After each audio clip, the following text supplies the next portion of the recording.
You're listening to 2024 SCAC Fall Media Days. Today, we're taking a look at the University of Dallas cross-country programs. The Crusaders will once again be led as they head into the season under the guidance of head coach Nick Schneigert, along with leadership from sophomore Thomas Skendzel, along with first-year Allison Leonesio. And Coach Allison, Thomas, thanks so much for joining us today. Thank you, Russell. Appreciate it. Coach, we'll open up with you coming into the start of a new season.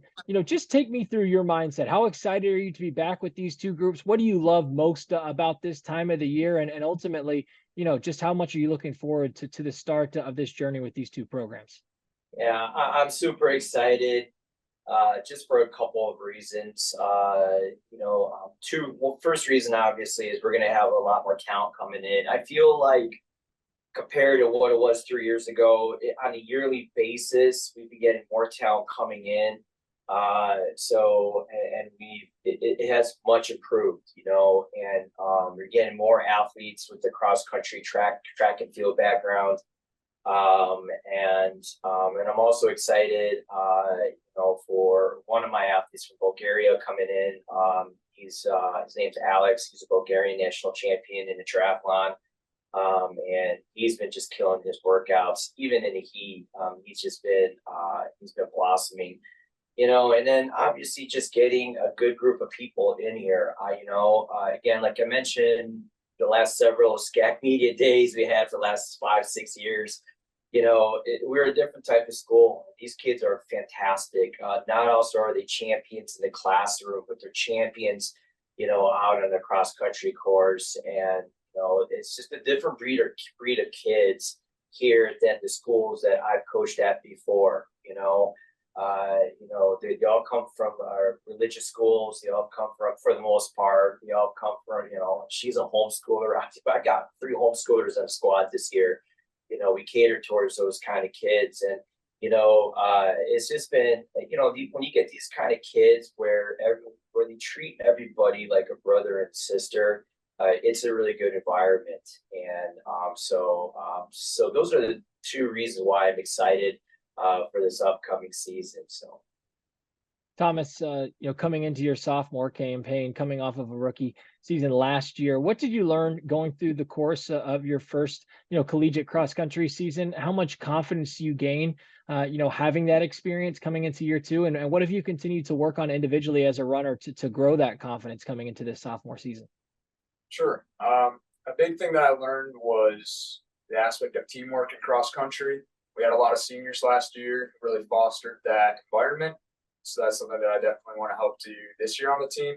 I think that brings into, you can have as many miles as you want, you can train as hard as you want, but you got to have a good environment. So that's definitely something I'm looking forward to working on with the team this year. Allison, coming into this season, a big year, a transition for you in your first year at the collegiate level running cross country. What are you excited about coming into the season? What have you enjoyed most in these first couple of days of preseason camp, getting to know your teammates? How much are you looking forward to opening your college career this season there at UD? I'm very excited for meets at the college level. It's going to be awesome. And I love my teammates. They're all really great. Coach, we've talked a lot about, and you mentioned, the growth of these programs as you've sort of, continued to stack talent over the course of the years. Where have you seen the biggest leaps and developments within these two programs? What are you most proud of in terms of the growth of these two teams, and how will, that growth and that development, help prepare these groups for the challenges they'll face going into the season?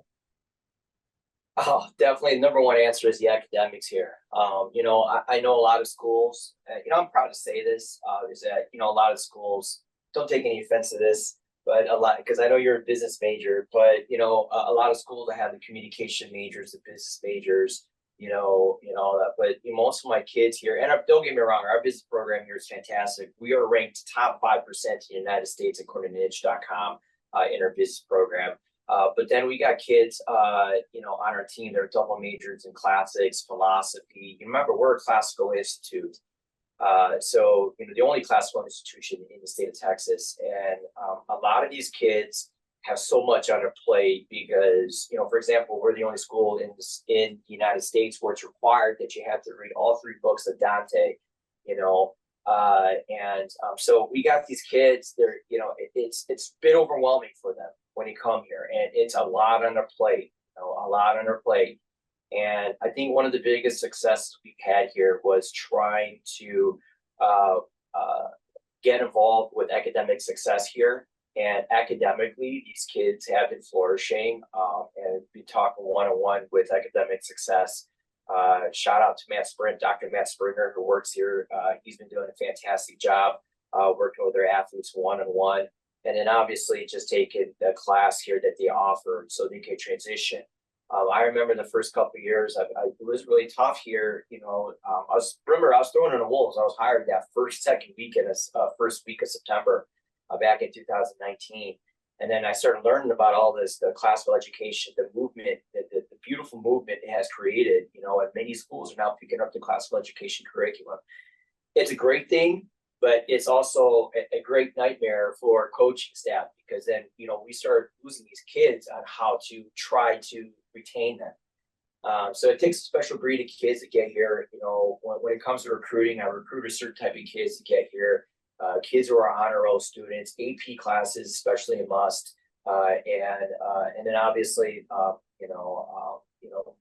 yesterday I talked to a kid from Chicago. He went to a Catholic school up there, and now they're slowly doing classical education stuff as part of their curriculum. So when he comes here, he knows the material that he needs to read, which is going to be required for him to read here at the University of Dallas.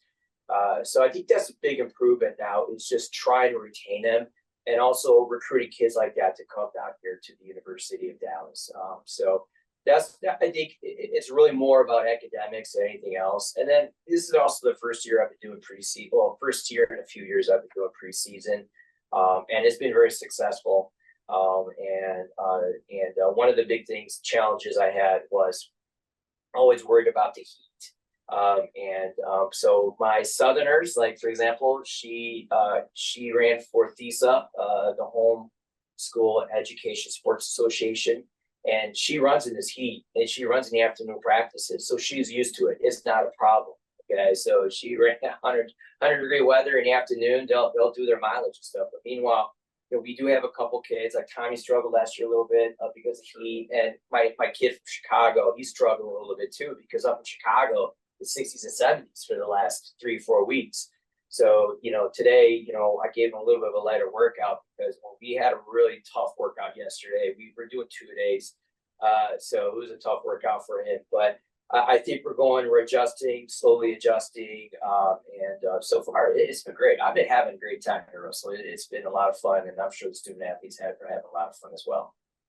Thomas, you talk about that idea of team building and learning that through the course of your first year. And then, of course, with the graduation of some of the leaders within the team last year, how do you see your role changing coming into this year's sophomore season? Do you feel like you're stepping into more of a leadership position within this group? And, with that idea of team building, the SCAC championship grows this year, a bigger meet.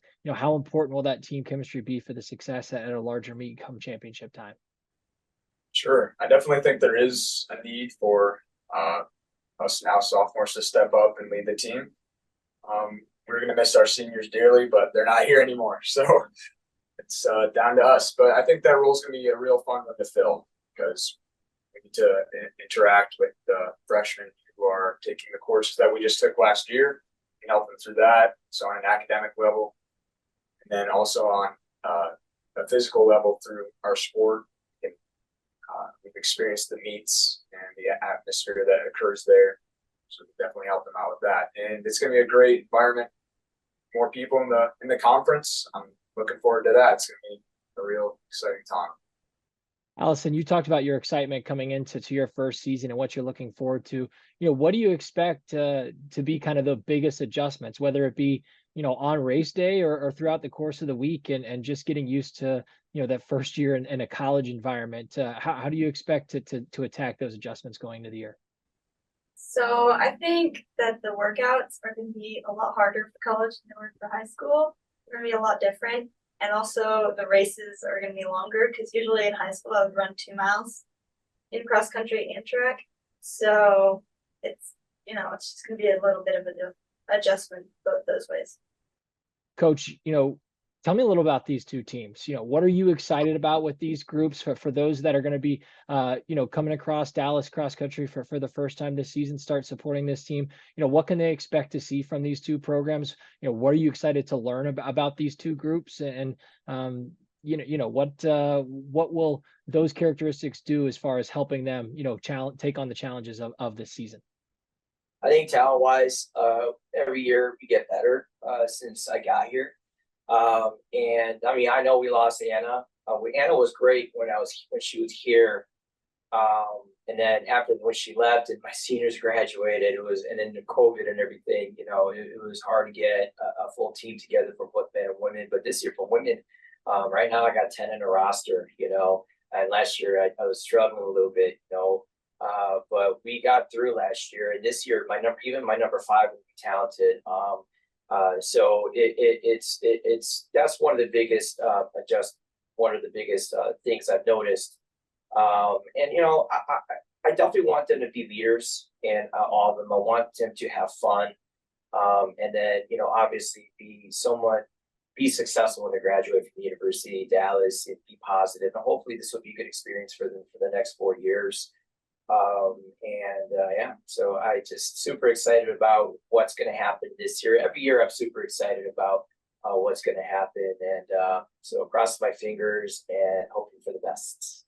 Finally, as we wrap up with the student athletes, both Thomas and Allison, you hear Coach's excitement. He talks about the depth, the talent that's accruing there in Irving. As you've ramped up, got excited about these seasons, and had conversations with some of the other teammates, and taken some reflections about some of the goals and expectations, for this season for your teams going into the year. What have those conversations looked like? What do you expect those goals to kind of look like and take shape, and what will be ultimately key in accomplishing those heading into the year? Sure. I found a lot of my goals surround, of course, faster times. We got a lot of fast skates here, and I think by improving our times, we're going to be able to climb the roster a little bit, which is exciting. I'm looking forward to that. And that, of course, just comes down to training, putting in miles and putting in the hard work. I think about the same. I do want to get faster times. I think everybody else does too. And I think we'll be able to accomplish that very well, because the workouts do a lot to high school. It's a step up high school training, and I think that will allow us to get better times as well. And finally, coaches, we wrap up with you. We've talked often throughout the course of our interviews about the idea of success and how it can be measured in so many different ways. And obviously there's black and white measurements of times and places, but you spoke quite at length, throughout our time about just everything that goes into the success of a UD student athlete. So when you talk about success with your two teams, what is that message that you try to deliver, and ultimately this season looks successful for these groups if what plays out over the course of the year? I want them to understand that there's life outside of Dante, because I feel like the last couple of years, everyone's really soaked into their academics, which is very understandable. This is the reason why we're NCAA all academic every single year, one of the top GPAs every single year, and I get it in the country, and I get it, but I want them to live life, be happy. I want them, when they graduate from the University of Dallas, I want them to be leaders. What's your major again? Physics. I want her to be a successful professor at the University of Dallas and be happy. I want them to learn how to be social and be interacting with other people. He's a business major. I really want him to be a successful businessman up in Detroit, or Michigan, to be president of the Ford company. But if you're going to become a leader, you got to learn how to interact with people and understand that, there's life outside of Dante. Don't be so dense. Don't be stressed out. Practice. I talk about it every morning. Get Dante out of your head. Get that out of your head. Now is your time. Okay. I don't want you to be stressed out. And I'm hoping I'm teaching them to learn how to be a better human being, a better individual, becoming beautiful people when they graduate from the University of Dallas. Because the academics are already here. We're top notch, no doubt about it. I mean, we're so different from every other school in the state of Texas and even in the United States. But I also want them to be someone beautiful and interactive, some good people when I graduate from the University of Dallas. And of course, the Times. I definitely want to go up to rankings, and I feel like we've been doing a really good job the last year. It's harder than most schools, but we are slowly going up the pecking order, and I think this year we're going to prove that. University of Dallas head cross country coach Nick Schneigert, along with leadership from sophomores Thomas Skendzel and first year Allison Leonesio. The Crusaders will open up the 2024 campaign when they head over to the Nicole Lehman Invite over at Laterno University on August 30th. Coach Allison, Thomas, thanks so much for your time today, and best of luck as you head into the year. Thank you so much. Appreciate it.